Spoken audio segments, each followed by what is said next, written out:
하나님 말씀 시편 113편 1절로 9절 말씀, 제가 먼저 하나님 말씀 봉독하도록 하겠습니다. 시편 113편 1절로 9절입니다. 할렐루야. 여호와의 종들아 찬양하라. 여호와의 이름을 찬양하라. 이제부터 영원까지 여호와의 이름을 찬송할지로다. 해 돋는 데서부터 해 지는 데까지 여호와의 이름이 찬양을 받으시리로다. 여호와는 모든 나라 위에 높으시며 그 영광은 하늘 위에 높으시도다. 여호와 우리 하나님과 같은 자 누구리요? 높은 위에 앉으셨으나 스스로 낮추사 천지를 살피시고 가난한 자를 진토에서 일으키시며 궁핍한 자를 거름 무더기에서 드셔서 방백들 곧 그 백성의 방백들과 함께 세우시며 또 잉태하지 못하던 여자로 집에 거하게 하사 자녀의 즐거운 어미가 되게 하시는도다. 할렐루야. 아멘. 오늘 저희가 나누는 시편 113편은 이제 표제어가 없어요. 요즘에 계속해서 다 표제어가 없는 시편만 나누는 것 같은데 어떤 배경에서 누가 기록했는지는 알 수 없습니다. 그런데 제가 지난 2주 동안 말씀드렸듯이 시편 111편부터 113편은 다 할렐루야로 시작해서 할렐루야 시편이라고 했어요. 그런데 오늘 시편 113편은 시작도 할렐루야로 시작하고 또 끝맺음도 할렐루야로 끝이 납니다. 할렐루야, 할렐루야, 할렐루야 시작해서 할렐루야 끝이 나는 시편이에요. 오늘 저희가 나누는 이 시편 113편은 크게 세 단락으로 구성되어 있어요. 총 9구절인데 3절씩, 세 구절씩 이렇게 세 단락으로 구성되어 있어요. 첫 번째 단락은 1절부터 3절로 하나님을 찬양하라는 부름과 권면입니다. 찬양으로서의 초대라고 할 수 있어요. 두 번째 단락은 이제 4절부터 6절까지 하나님을 찬양해야 하는 이제 이유를, 첫 번째 이유를 기록하고 있는데, 짧게 말씀드리자면 지극히 높으신 그 하나님이 스스로 낮추셔서 이 세상을 살피시고 사랑하시는 분이시기에 하나님을 찬양해야 함을 우리들에게 알려주고 있고, 이제 세 번째 단락은 7절부터 9절까지 하나님을 찬양해야 하는 두 번째 이유가 기록되어 있는데, 비천한 우리를 존귀하고 아주 부요한 자로 높이시고 또 기쁨과 즐거움을 회복하시는 이 하나님을 찬양해야 함을 여기서 기록하고 있습니다. 이것을 생각하시면서 오늘 본문 말씀의 내용을 살펴보도록 하겠습니다. 먼저 1절 말씀 우리 같이 읽도록 하겠습니다. 시작. 할렐루야. 여호와의 종들아 찬양하라. 여호와의 이름을 찬양하라. 아멘. 1절이 할렐루야로 이렇게 시작을 하고 있죠. 할렐루야는 히브리어로 Praise the Lord, 여호와를 찬양하라라는 그런 뜻이라고 여러분 말씀드렸죠. 다 알고 계시죠? 근데 이제 한국말로 번역될 때에 다른 단어들은 다 이제 히브리어로 한국말로 이렇게 번역이 됐는데, 할렐루야라는 단어는 이게 히브리어인데 그대로 또 할렐루야로 한국말로 번역이 된 거예요. 근데 1절을 이제 히브리어 언어와 한국말로 이렇게 잘 합쳐서 성도들의 이해를 위해서 이렇게 제가 읽어드릴게요. 원래 1절이 이런 식으로 기록되어 있는 거예요. 히브리어로. 처음에 할렐루야, 그 다음에 여호와의 종들아 할렐루, 여호와의 이름을 할렐루, 이거예요. 이해하셨죠? 그러니까 할렐루, 하나님을 찬양하라는 할렐루가 3번 연속으로 등장한다는 거죠. 그러니까 이 1절 말씀은 우리가 정말로 하나님을 찬양해야 한다는 것을 강조하고 있는 구절인 거죠. 그런데 1절 중반부에 여호와의 종들아 하나님을 찬양하라, 여호와의 종들아 하나님 찬양하라라고 이렇게 표현이 나오고 있어요. 오늘 저 요 1절 말씀에서 요 여호와의 종들에 대해서 생각해 보고 싶어요. 여호와의 종들 하면 1차적으로는 제사장들과 레인들을 의미하는 거예요. 그렇죠? 그런데 오늘 본문에서 시편 저자가 여호와의 종들아라고 부를 때에 제사장들과 레인들에게만 하나님을 찬양하라라고 여호와의 종들아라고 부른 게 아니었겠죠. 이 시편 저자가 여호와의 종들아라고 이렇게 불렀을 때에는 하나님의 언약 공동체에 속해 있는, 하나님의 은혜로 구원받고 하나님의 백성이 된 모든 언약 백성들을 생각하면서 이 시편 저자가 여호와의 종들아라고 불렀던 겁니다. 하나님의 백성들은, 특히 이제 하나님의 언약 백성들은 그 누구보다 하나님의 구원의 은혜를 잘 아는 자들이라고 할 수 있죠. 그리고 그 하나님의 구원의 은혜를 아는 자들에게 찬양이라는 것은 선택 옵션이 아니라 우리의 본분이고 특권이며 또한 우리의 삶 그 자체가 되는 거예요. 그리고 성도님들, 사실 종이라는 말은 영예로운 칭호가 아니죠. servant예요. 노예라는 뜻이잖아요. 누군가가 저에게 와서 나는 너의 주인이고 너는 내 종이야. You are my servant. 노예야. 이렇게 말하면 별로 기분이 좋지 않죠. 그러나 우리는 여호와의 종이기 때문에 이 칭호는 아주 영예롭고 존귀한 칭호가 되는 거예요. 그리고 내가 여호와의 종입니다 라고 이렇게 고백할 때에는 나의 삶의 주인은, 나의 삶의 왕은 내가 아니라 바로 여호와 하나님입니다 라고 고백하는 성도의 정체성을 선포하는 표현인 거죠. 또한 이 여호와의 종이라는 칭호는 하나님과의 관계 속에서 누리는 언약 백성의 특권과 또 책임을 상기시켜주고 있는 칭호가 되는 거예요. 그래서 여호와의 종들이 여호와 하나님을 찬양할 때는 그 찬양이 그냥 입으로만 드리는 그런 노래가 아니고 또한 추상적인 대상을 향해 누군가 듣겠지 이렇게 해서 부르는 그런 노래도 아니고요. 내가 믿고 섬기는 나의 주님, 나의 삶의 왕께 나의 헌신과 순종과 경외심을 드리며 온전히 하나님을 높이며 찬양한다는 그 의미가 여기에 담겨져 있는 거예요. 저는 필그림교회 모든 성도님들이 우리를 구원해 주시고 또 언약 백성 삼아 주신 여호와 하나님께 정말로 감사하는 마음으로 또한 항상 여호와의 종된 그 정체성을 가지고 헌신과 순종과 경외심을 가지고 계속 하나님을 찬양하는 삶을 살아가시게 되기를 우리 구주 예수님의 이름으로 간절히 축원합니다. 이제 시편 제자는 2절에서 언제 하나님을 찬양해야 하는가, 그 찬양하는 시간에 대해서 얘기를 하는데 2절 말씀 우리 함께 읽겠습니다. 시작. 이제부터 영원까지 여호와의 이름을 찬송할지로다 했어요. 이제부터 영원까지, 그러니까 지금 이 시간부터 영원까지 하나님을 찬양하라라고 시간의 개념을 우리들에게 알려주고 있어요. 우리가 언제 하나님을 찬양해야 하는가? 이제부터, 그러니까 지금을 의미하는 거죠. 지금부터 영원까지, 그러니까 앞으로 계속 영원까지 천국에 가서도 하나님을 찬양해야 한다는 거죠. 이 땅에서 숨을 쉬는 동안, 생명이 있는 동안, 즉 우리의 평생에 하나님을 찬양하다가 이 세상을 떠나서도 저 영원한 천국에서 계속해서 하나님을 찬양할 거라는 거죠. 근데 우리가 이 세상에 살아가는 동안에 하나님을 찬양하는 것에 대해서 한번 생각해 보고 싶어요. 우리가 힘든 시간을 통과하고 있을지라도 우리는 여전히 이 세상을 살아가는 동안에 계속해서 하나님을 찬양해야 하는 거예요. 하나님께서 우리에게 기쁨을 주시면 기쁨의 찬양을 할 것이고, 하나님께서 우리에게 인내하라라고 인내의 시간을 주시면 인내하면서도 하나님을 찬양할 것이고, 하나님께서 우리에게 만약에 아픔의 시간을 허락하시면 그 아픔 중에서도 여전히 주님을 찬양할 것이고, 하나님께서 우리에게 정말로 잘 이해가 되지 않는 상황을 허락하신다 할지라도 바로 그 상황에서도 여전히 하나님을 신뢰하고 의지하며 하나님을 찬양해야 하는 거예요. 기쁨의 시간에는 내가 계획했던 대로 모든 일들이 다 잘 풀리고 모든 것들이 다 잘 이루어지고 또 사람들로부터 칭찬받고 인정받을 때에는 하나님을 찬양하는 것이 그리 어렵지 않아요. 정말 그럴 때는 우리 입에서 찬양이 저절로 흥얼흥얼 거리면서 나오게 되죠. 자연스럽게 찬양이 나와요.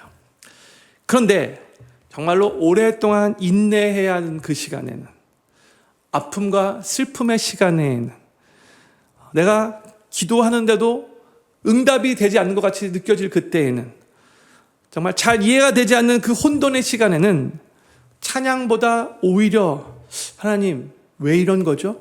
What's going on, God? 이런 질문이 먼저 나올 수 있는 거죠. 그러나 우리는 우리가 처해 있는 그 힘든 상황에서도 우리의 그 감정 상태를 뛰어넘어 초월해서 여전히 하나님을 찬양하기로 결심해야 한다는 거예요. 찬송가 384장 내주는 강한 성이요.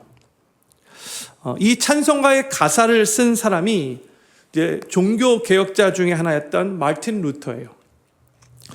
이가 이제 로만 캐톨릭의 그 부패와 싸우면서 종교 개혁을 위해서 열심히 그렇게 사역하며 뛰고 있을 때에 이 루터는요, 죽음의 위협, 또 그가 거하고 있었던 곳에 흑사병이라는 전염병의 위협, 또 가까운 사람들, 사랑하는 사람들의 죽음, 또 교회의 분열, 또 개인적인 우울증 등으로 인해서 극심한 내적, 외적 고통을 겪고 있었어요. 특히 종교개혁을 위해서 열심히 사역하고 있었던 그의 종교개혁은, 어떻게 보면 개신교의 종교개혁은 1517년에 딱 시작이 됐다고 할 수 있는데, 비텐베르크 그 성당 그 문에 95개의 논조 저항을 딱 붙인 후부터 종교개혁이 시작했다고 할 수 있는데, 그로부터 10년 정도가 지난 상태, 1527년 이 비텐베르크에서 흑사병이 창궐하게 돼요. 그때 이 마틴 루터의 신학 수업을 듣던 많은 수도사들이 이 흑사병으로 사망을 하고, 또 그의 딸, 이 엘리자베스가 태어난 지 정말 얼마 안 됐는데 몇 개월 만에 또 사망을 해요. 그러니까 루터가 그 모든 것을 보고 많이 괴로웠어요.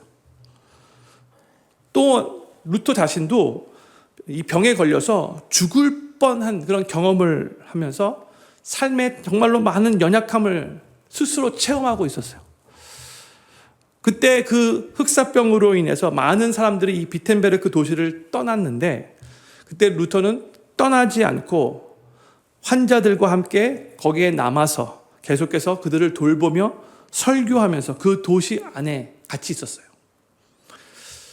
그때 루터가 참 많이 심적으로 괴로웠지만 그 상황을 하나님과 함께 이겨보기 위해서 최선을 다해 기도하면서 노력을 했거든요. 근데 그가 시편 말씀을 묵상할 때, 특히 시편 46편 말씀을 묵상할 때에 그 말씀을 계속해서 붙잡고 하나님을 찬양하기로 결심을 해요. 시편 46편 1절 말씀이 하나님은 우리의 피난처시요 힘이시니 환난 중에 만날 큰 도움이시라. 제가 시편 46편 나눌 때도 이 내용을 잠깐 나눴어요. 계속해서 하나님은 우리의 피난처이십니다. 고백하면서 이 말씀 묵상했어요. 그렇게 그 힘든 시간을 보내었는데, 그럼에도 불구하고 내가 하나님 의지하고 시작한 이 귀한 사역, 내가 포기하지 않겠다. 계속해서 하나님을 의지하면서 이 종교개혁을 위해서 애를 쓰고 있었는데, 같은 해죠. 이 막 흑사병이 그 비텐브루크에서 막 창궐을 받던 같은 그 해에 1527년에 이 시편을 묵상하면서 또 자기 스스로도 하나님을 찬양하며 높이는 그런 시를 쓰게 되는데, 그게 바로 이 찬송가 384장의 찬송가의 가사가 된 거예요. 다 아는 가사의 내용이지만 제가 그래도 지금 제가 말씀드렸던 이 마틴 루터의 그 상황을 머릿속으로 생각해 보시면서 어떤 상황 가운데 이렇게 하나님을 찬양했을까 한번 생각하시면서 한번 눈으로 따라가시면 좋을 것 같아요. 내주는 강한 성이요 방패와 병기 되시니 큰 환난에서 우리를 구하여 내시리로다. 옛 원수 마귀는 이때도 힘을 써 모략과 권세로 무기를 삼으니 천하에 누가 당하랴. 내 힘만 의지할 때는 패할 수밖에 없도다. 힘 있는 장수 나와서 날 대신하여 싸우네. 이 장수 누군가? 주 예수 그리스도 만군의 주로다. 당할 자 누구랴? 반드시 이기리로다. 이 땅에 막이 들끓어 우리를 삼키려 하나 겁내지 말고 섰거라. 진리로 이기리로다. 친척과 재물과 명예와 생명을 다 빼앗긴데도 진리는 살아서 그 나라 영원하리라. 아멘. 마틴 루터는 정말 힘든 상황에서도 많이 우울하게 느껴지는 그 상황이라 할지라도 또 내적 외적 고통을 당하면서도 계속해서 하나님 말씀 붙잡고 하나님 말씀 묵상하며 믿음의 고백을 하면서 하나님을 찬양하는 것을 멈추지 않았고, 그로 인해 수많은 크리스천들이 힘든 상황에서도 하나님을 신뢰하고 믿음으로 고백하는 이 하나님을 찬양하는 찬송까지 작사할 수 있게 되었어요. 그리고 결국 힘들었지만 결국 놀라운 종교 개혁을 일으킬 수 있게 되었죠. 저는 필름교회 모든 성도님들이 상황이 많이 힘들고 내적으로 외적으로 고통을 당한다 할지라도 여전히 믿음의 눈을 들어 그 힘든 감정 상태를 뛰어넘으셔서 이제부터 영원까지 항상 하나님을 찬양하는 삶을 살아가시게 되기를 우리 구주 예수님의 이름으로 간절히 축원합니다. 이제 3절에서는 어디서 하나님의 이름이 찬양받으셔야 하는지 시편 저자가 찬양의 장소에 대해서 말을 해요. 3절 같이 읽겠습니다. 시작. 해 돋는 데서부터 해 지는 데까지 여호와의 이름이 찬양을 받으시로다. 아멘. 1절이 찬양의 대상이 되시는 하나님, 그리고 찬양하는 찬양 예배자에 초점을 맞췄고, 2절은 찬양의 그 시기에 대해서, 시간에 대해서 초점을 맞췄다면 3절은 이제 찬양을 해야 하는, 하나님을 높여야 하는 그 장소에 초점을 맞추고 있어요. 어디서 여호와의 이름이 찬양을 받으셔야 한다고 하나, 해 돋는 데서부터 해 지는 데까지. 해 뜨는 데부터, 이 찬양 아시죠? 예? 율동과 함께하는, 여기서 바로 나온 거죠. 해 지는 데까지, 즉 온 세상에서 하나님의 이름이 찬양을 받으셔야 함을 선포하고 있는 거예요. 형님들, 해가 비치지 않는 장소가 없죠. 먹구름 껴가지고 여기까지 안 올 수 있지만 해는 다 온 세상에 다 비치고 있어요. 그러니까 하나님은 어디나 계시고 이 세상 모든 것을 다 다스리시는 분이시기 때문에 이 여호와의 이름은 온 세상에서 찬양을 받으셔야 한다는 거죠. 우리는 우리가 거하고 있는 모든 공간에서, 우리가 살고 있는 모든 장소에서 우리가 믿고 섬기는 여호와 하나님이 찬양을 받으시기를 위해 간절히 사모해야 합니다. 성도님들, 하나님을 높이고 하나님께 영광 돌리는 우리의 행위는 교회 예배당 안에서만 머물러 있어서는 안 되는 거예요. 여기서 하나님을 찬양한 다음에, 그 다음에 우리의 삶의 현장으로 돌아가서 계속해서 하나님의 이름이 찬양받기를 사모하며 나의 삶을 통하여 하나님께서 영광받기 위해서 최선을 다해 노력해야 된다는 거죠. 그러면 우리가 거하는 모든 공간에서 하나님의 이름이 찬양받기를 사모하며 우리가 할 수 있는 일은 무엇인가? 먼저 3가지를 생각하며 우리가 노력해야 한다고 생각해요. 첫 번째는 뭐냐면 삶의 태도를 예배로 바꾸어야 합니다. 삶의 태도를 예배로 바꾸어야 합니다. 저를 한번 따라해 주시면 감사하겠습니다. 삶의 태도를 예배로 바꿔야 합니다. 예. 교회에서 드려지는 예배만이 예배가 아니죠. 우리의 삶 전체가 하나님을 향한 영적 예배가 되기 위해서, 그러니까 예배가 삶이 되고 삶이 예배가 되기 위해서 우리 삶의 태도를 예배로 바꿔야 한다는 거예요. 유명한 말씀 로마서 12장 1절 말씀 우리 같이 읽도록 하겠습니다. 시작. 그러므로 형제들아, 내가 하나님의 모든 자비하심으로 너희를 권하노니 너희 몸을 하나님이 기뻐하시는 거룩한 산 제사로 드리라. 이는 너희의 드릴 영적 예배니라. 아멘. 우리가 출근길에 운전을 하는 바로 그 차 속에서도, 집에서 설거지를 하고 청소할 그때에도, 또 아이들을 돌볼 때에도, 회사에서 고객과 만나서 대화할 그때에도 모든 일상을 하나님께 드리는 예배라고 생각하며 내가 하는 그 일을 통해서 하나님이 영광 받으시고 높임 받으시기를 간절히 사모하는 마음으로 하나님께 우리의 몸을, 우리의 삶을 거룩한 산 제사로 드려야 한다는 거예요. 교회에서뿐만이 아니라 우리의 일상에서 더 많은 시간을 보내기 때문에 우리의 삶이 예배가 되게 하기 위해서 최선을 다해 노력해야 되는 거예요. 두 번째로, 가정을 제단으로, 일터를 선교지로 생각해야 합니다. 가정을 제단으로, 일터를 선교지로 생각해야 합니다. 우리가 교회 예배당에서만이 아니라 가정이라는 공간이 예배와 말씀, 기도와 찬양이 살아있는 장소가 되게 해야 하고, 가정이 하나님을 만나는 삶의 중심이 되게 해야 한다는 거죠.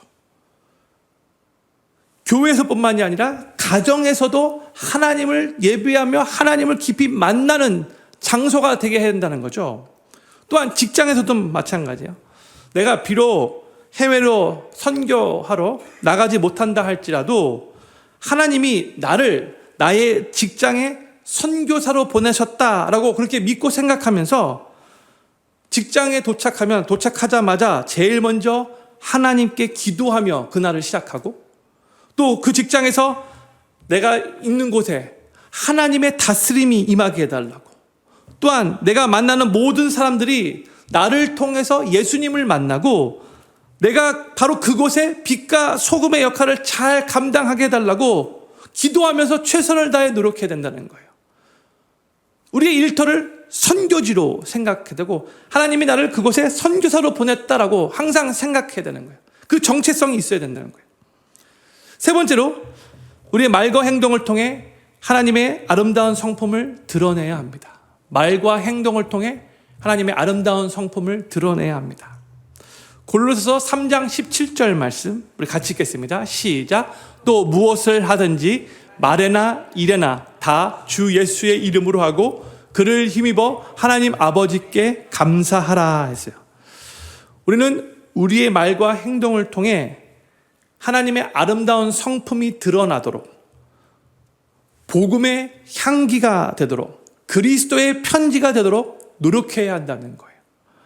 우리는 감사의 언어로, 친절한 말투로, 또 환하고 밝고 따뜻한 미소로, 성실하고 책임감 있는 태도로 더 희생하고 더 나누고 더 베푸는 모습으로 하나님의 성품을 드러낼 수 있는 거죠. 항상 우리의 언어에, 우리의 얼굴 표정에, 우리의 행동에, 우리가 하는 모든 것들이 하나님의 아름다움을 드러내고 있는가 우리 스스로 질문하면서 하나님의 아름다운 성품을 드러내기 위해 최선을 다해 노력해야 된다는 거예요.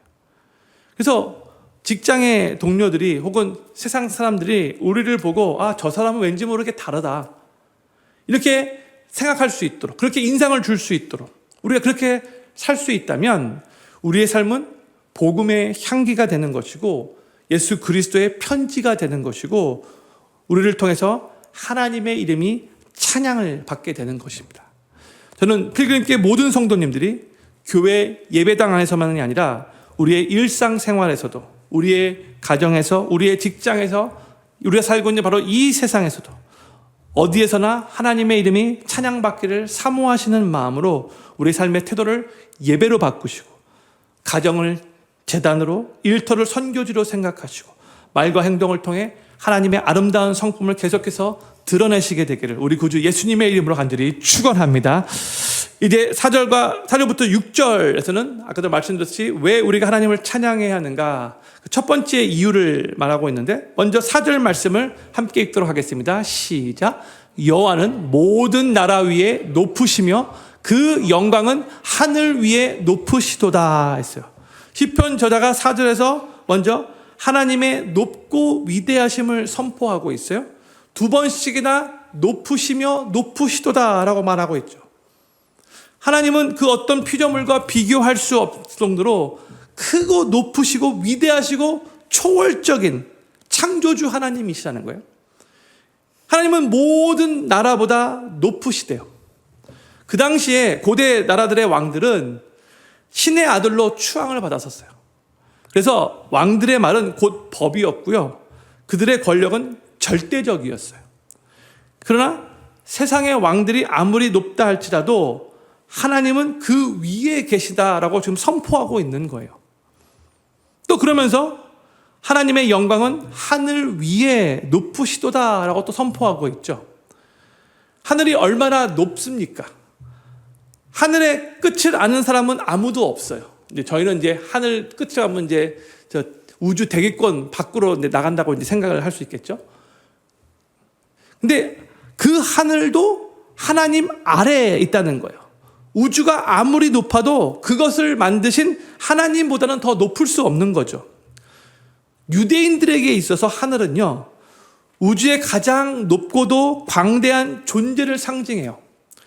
그런데 이 시편 저자는 그 하늘조차도 하나님의 영광을 담기에는 부족하다라고 지금 선포하고 있는 거예요.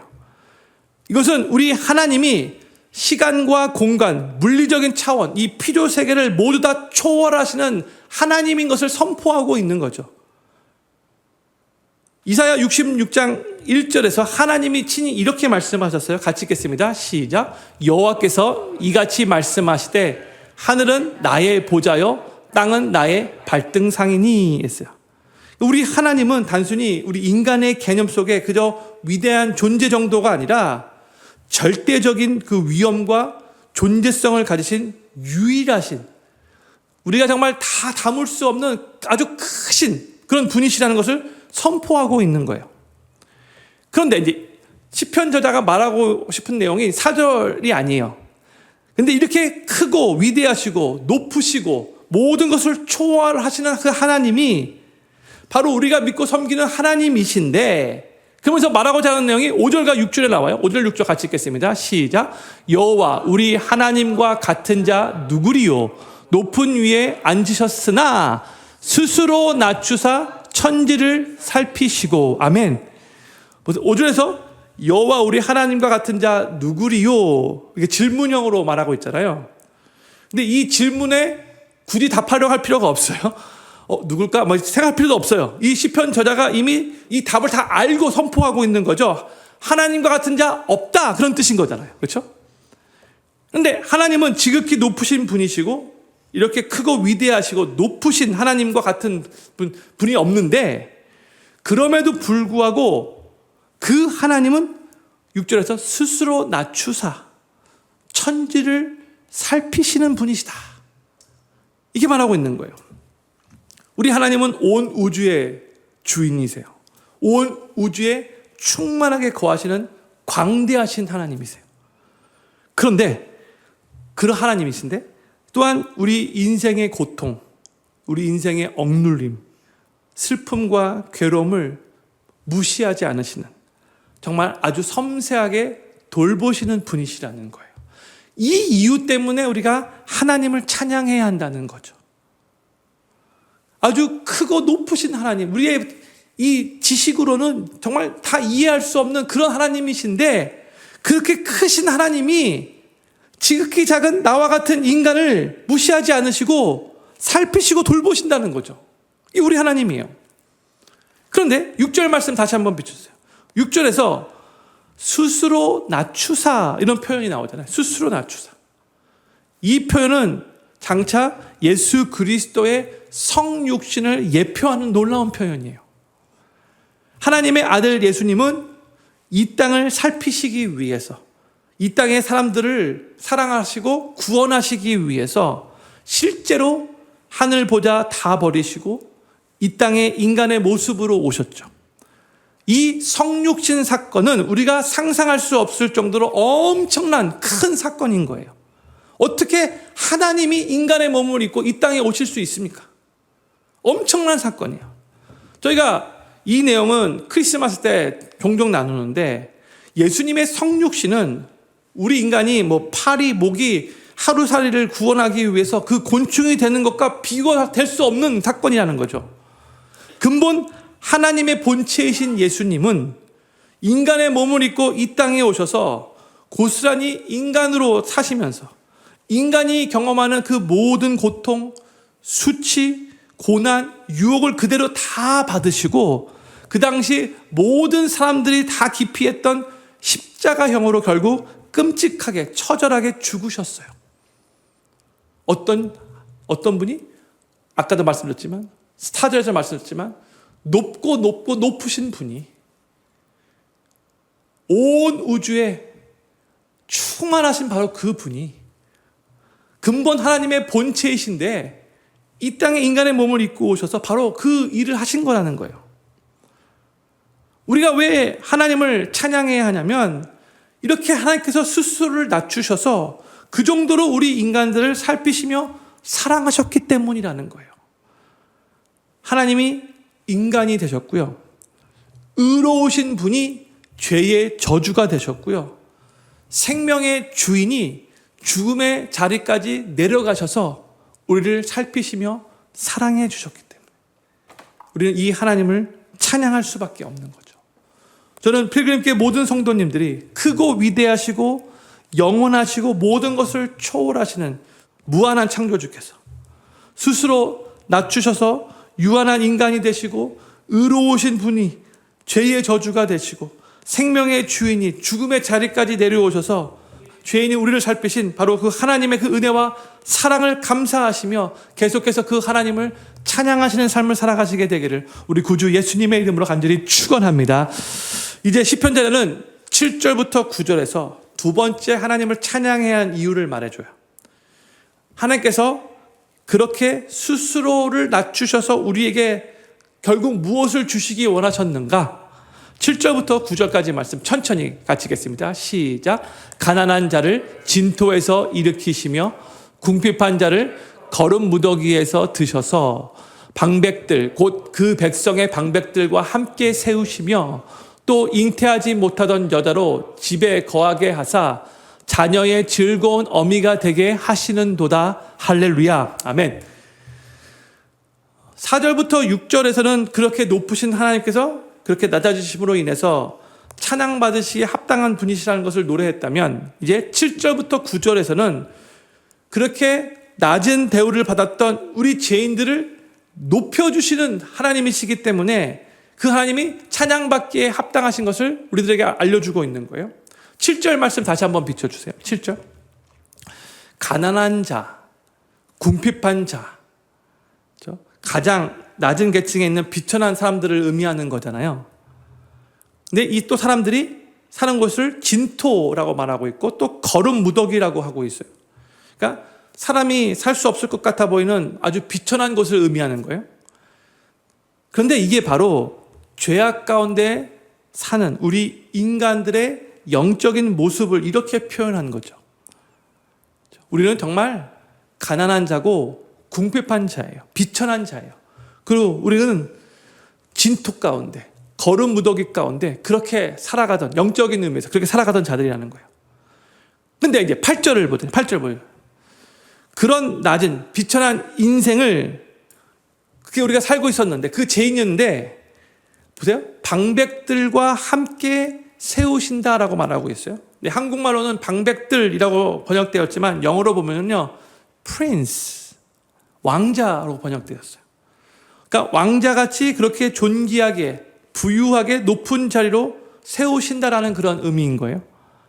그러니까 완전히 비참하고 비천한 상태에 있었던 자들을 지극히 높으시고 크고 위대하신 존귀하신 하나님께서 스스로 자기 자신을 낮추셨기에 죄인들을 왕자같이 존귀하고 부유한 자들로 높은 자리로 세우시고 높이셨다는 거죠. 하나님이.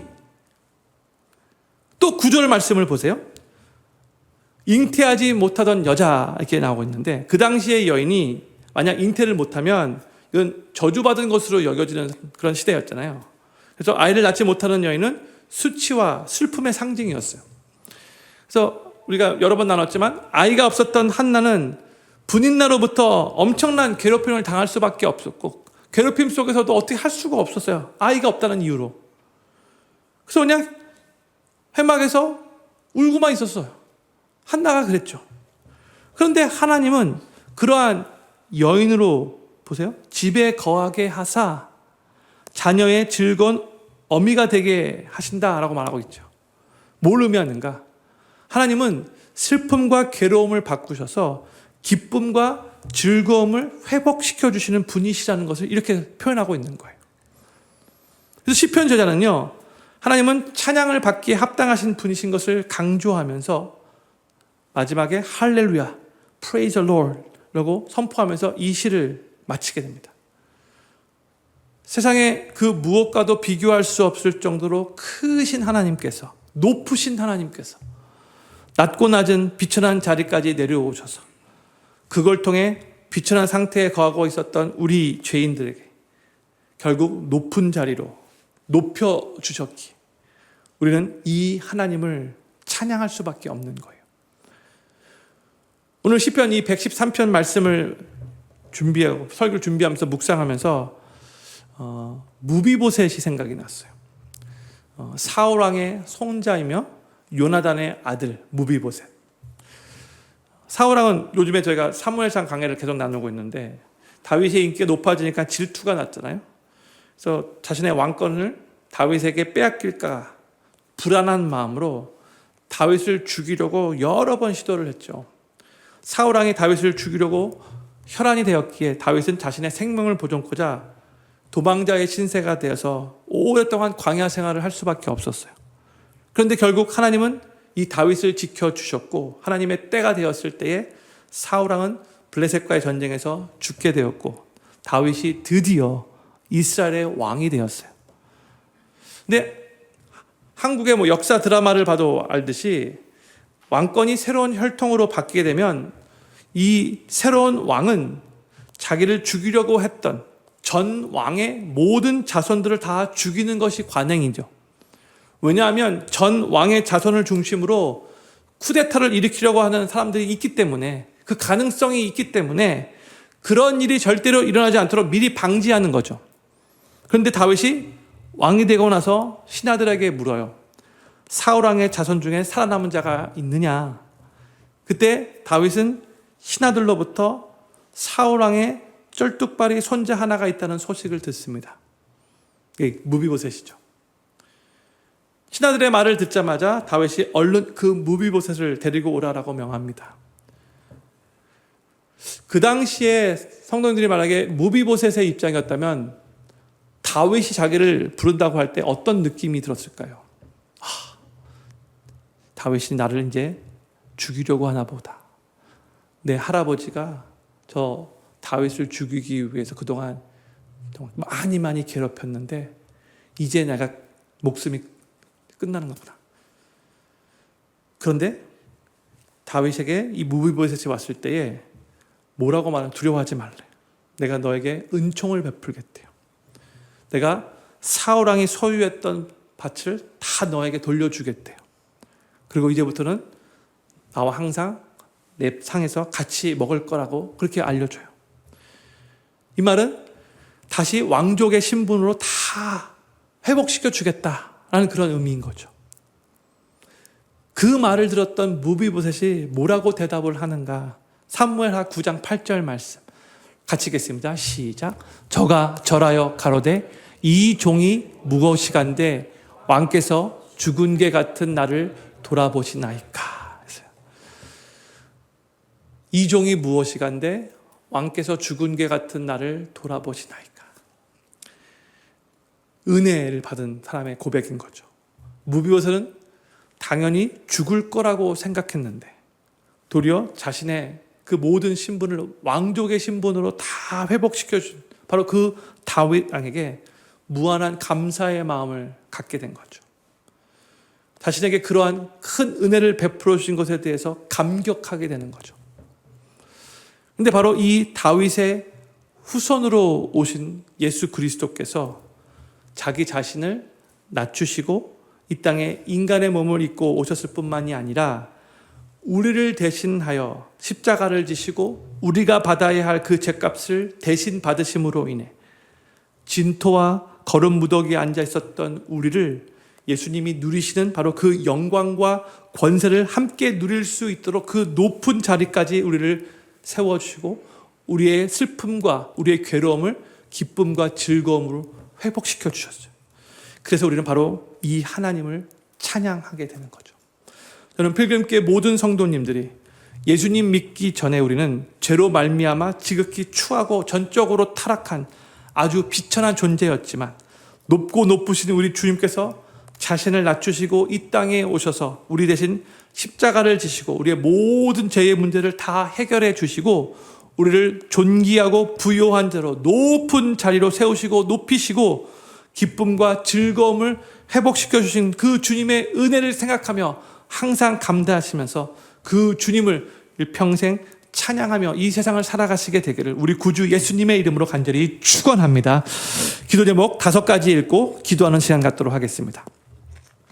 첫 번째 기도 제목입니다. 우리를 구원해 주시고 언약 백성 삼아 주신 여호와 하나님께 감사하는 마음으로 항상 여호와의 종된 정체성으로 헌신과 순종과 경외심을 가지고 계속 하나님을 찬양하는 삶을 살게 하소서.